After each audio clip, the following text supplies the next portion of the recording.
La SMEREB, mutuelle étudiante depuis 1976, se veut au plus près des étudiants avec ses agences de proximité.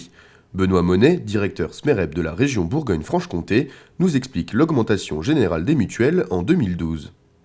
Alors après une première mesure de taxation qui a entraîné une taxe de 3,5% pour l'ensemble des mutuelles, il a été décidé une deuxième taxation équivalente qui arrive à 7% en 2011 pour l'ensemble des mutuelles, quelle que soit la nature des mutuelles.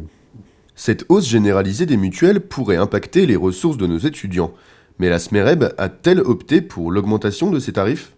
Eh bien non, pour deux raisons. Pour deux raisons, nos cotisations sont déjà décidées pour l'année, nous marchons de l'année universitaire pour l'année 2011-2012, donc nos cotisations sont déjà décidées.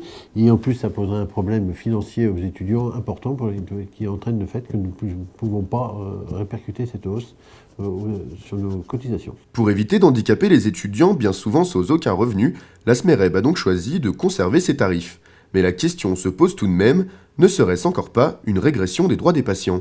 Oui, on peut faire une régression des droits des patients, particulièrement dans notre activité mutuelle étudiante, où il y a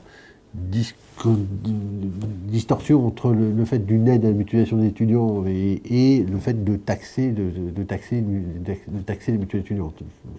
Le coût des mutuelles est forfaitaire et non proportionnel aux revenus, ce qui suggère des inégalités. Et si l'on pensait à modifier ce système ?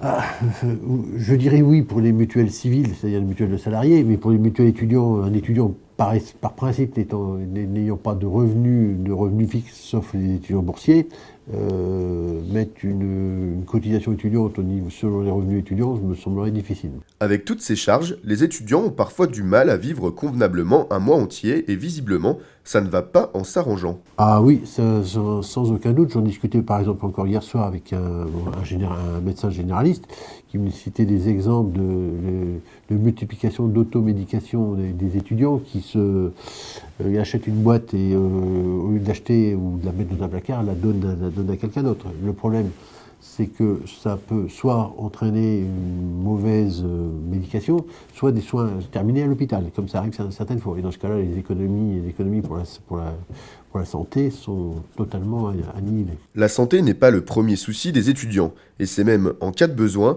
le domaine qu'ils sacrifieront en premier. Le poste le plus important de dépenses pour les étudiants, le premier, c'est la pharmacie. La pharmacie. Ensuite, il y a le poste, mais qui est un poste malheureusement très mal remboursé, que ce soit pour les étudiants ou pour l'ensemble des personnes, c'est le dentaire et l'optique. Et là se pose directement le problème des revenus,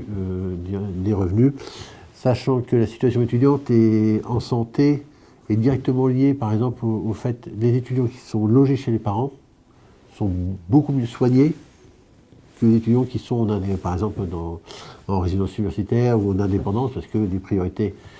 Quand il y a un problème budgétaire pour l'étudiant, les deux postes qui compriment en priorité, il y a des études de l'Observatoire de la vie d'étudiants, c'est la nourriture et la santé. Une réaction ? Un témoignage ? Commentez ce reportage sur dijonsanté.fr.